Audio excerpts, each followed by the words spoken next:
Hey all, Kelly of Kelbell Studio here with the June edition of the Paper Corset Project, where we're going to make this lovely little antique corset that I am calling Boho Betty. Not the most original name in the world, but still cute. I like it. Love how she came out. The first thing I want to show you is your diary page for this month, and I haven't given you a template in a while, and this is a chemise, which is French for shirt, and it actually makes this little cute thing, little shirt, and you could put a little ruffle on the bottom, but I'll get into that when I show you how to make this. So as far as the template page goes, I will leave a link here in this video, as well as in the description, so that you can go download this template page this month. And we'll get started. Okay, I'm giving you guys a little treat this time. I haven't given you a pattern in a while, so in the spirit of the corset, I've given you this little chemise pattern on your template diary page.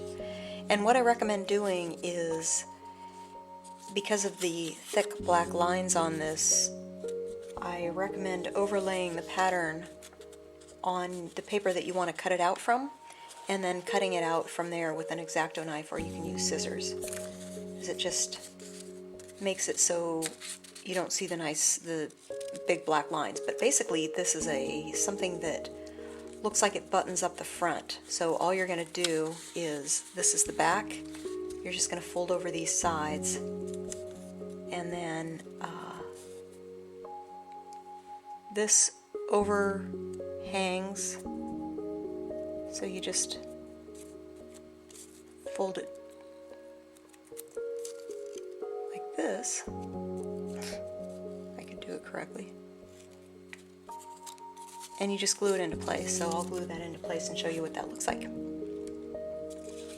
So then glued, it looks like this, and then you can just fold your neckline. And then this is meant to come in just a little. So you've got something that looks like this. And you can secure it into place however you want, and then you can maybe put a little ruffle down at the bottom. That would be cute. So that's what this looks like.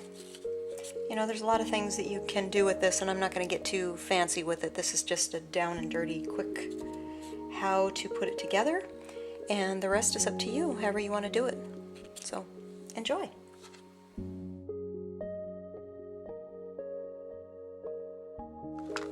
So of course I'm starting out with my basic corset that I already have made up, and I've started aging her. This is we're doing the boho corset this month. I've started aging her a little bit, which is why she kind of looks like she's dirty, but she's really not. Just playing around with different distressing inks for this, and I might go a little bit further. Her skirt is built into the corset. I have paper mache'd it into the corset itself, and it's made of a dictionary page. So that's what we're starting with. I think what I want to do first is edge her neckline, and I have a little bit of this antique lace stuff that I thought would be perfect around the neck. Of course, this is so small and my big arm is in the way, so you can't really see it very well. But you will when I get done with it. This little paper lace was so much fun to use the last time that I decided to use it again this time, and I really like it. And what I like about it is that that dictionary page shows through these little lace holes, so I think that's kind of cool. So I'll be wrapping this around the bottom, and I'll be back to show you what that looks like. And this is what she looks like with that lace glued on there. And I just want to let you know that sometimes your scraps can come in very handy. I ripped a little top piece off of this lace part before I glued it on because it was a little bit too long, and I ended up with the strip like this, which was perfect for wrapping around to edge that top part. And she's looking very antique-y and lacy and boho, and this needs to be a little aged because it's looking a little too white to me, but we're about almost done with this. You know, I'm liking the antique-y, vintagey look of this boho girl.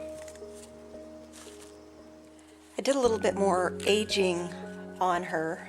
This is about as close to brown as I think I'm going to get. I did make a brown corset and didn't really like it. This one looks like it got dragged around in the dirt, but that's okay. You know, it's supposed to look like it came out of a trunk that's been sitting somewhere for 100 years, right? So the last thing I'm going to do is, she needs something dusty rose, don't you think? So I have this little ribbon that I made out of paper. And of course a little rose, because you all know how much I love roses. But it works with this, so we'll just finish her up with that. Okay, so I've got the straps on this, and I've also laced her up. And this looks a little bit different from all of the other corsets I've done because you can see the lacing up here, and I really like that quite a bit. I'm gonna have to do that more often on my pieces because it looks great.